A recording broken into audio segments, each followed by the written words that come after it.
জামাই যাচ্ছে গ্রামের বাড়িতে আর জামাইয়ের পছন্দের রান্না খিচুড়ি মাংস রান্না করে আমরা খাচ্ছি। হ্যালো এভরিওয়ান, আসসালামু আলাইকুম। নিশ্চয়ই আল্লাহর রহমতে অনেক বেশি ভালো আছেন।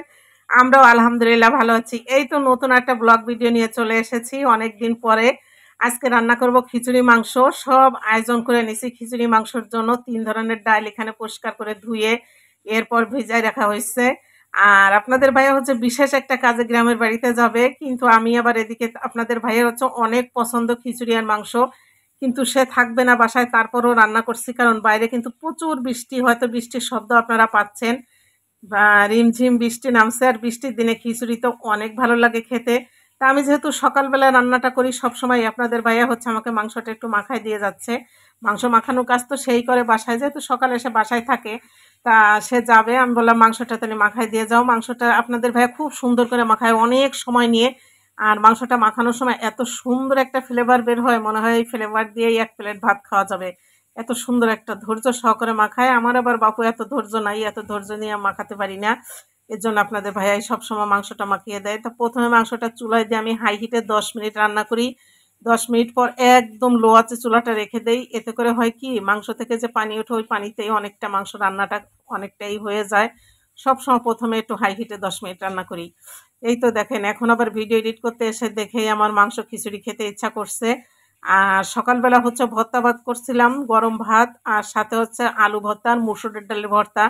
আর শুকনা মরিচ আর পেঁয়াজ ভেজে ভর্তাটা করলে মুসুরের ডালের ভর্তাটা কিন্তু অনেক ভালো লাগে। আপনাদের ভাইয়া আর আমার তো অনেক পছন্দ গরম ভাতের সাথে মুসুরের ডাল ভর্তা। ও আমি আবার একটু কম পছন্দ করে মুসুরের ডাল ভর্তা, আলু ভর্তাটা বেশি পছন্দ করে, কিন্তু খায় মুসুরের ডাল ভর্তাও খায়, একটু কম পছন্দ করে আর কি। আর এখানে পুরো ভর্তার ভিডিওটা আসলে এভাবে নিতে পারিনি, কারণ আমি একটু অন্য কাজে ব্যস্ত ছিলাম। এসে দেখি আপনাদের ভাইয়ের ভর্তা করা হয়ে গেছে। আমি বললাম তাড়াতাড়ি একটু ভিডিও নেই আর কি।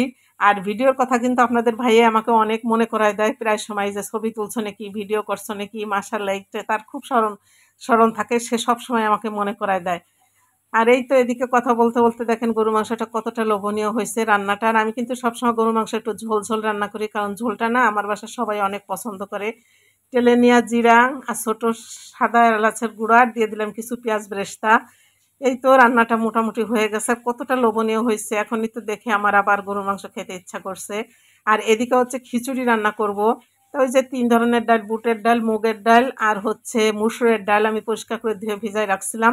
আর ভাতের চাল দিয়ে খিচুড়িটা রান্না করব, কারণ আমার বাসায় সবাই ভাতের চালের খিচুড়িটা বেশি পছন্দ করে। পোলাও চালেরটা ওইভাবে খেতে পারি না, কেমন যেন গলা আটকে যায় এরকম আর কি।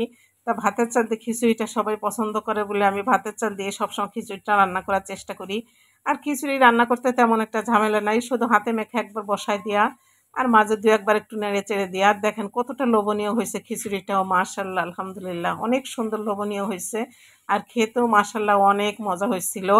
যদি আপনাদের খাওয়াতে পারতাম তাহলে বোঝাতে পারতাম যে কতটা মজা হয়েছিল। তা লাস্টে একটু পেঁয়াজ বেরেস্তা দিয়ে দিচ্ছি আর কি খিচুড়ির উপর, একটু সুন্দর দেখার জন্য। খেতেও ভালো লাগে, যেহেতু দেশি পেঁয়াজের বেরেস্তা অনেক ভালো লাগে।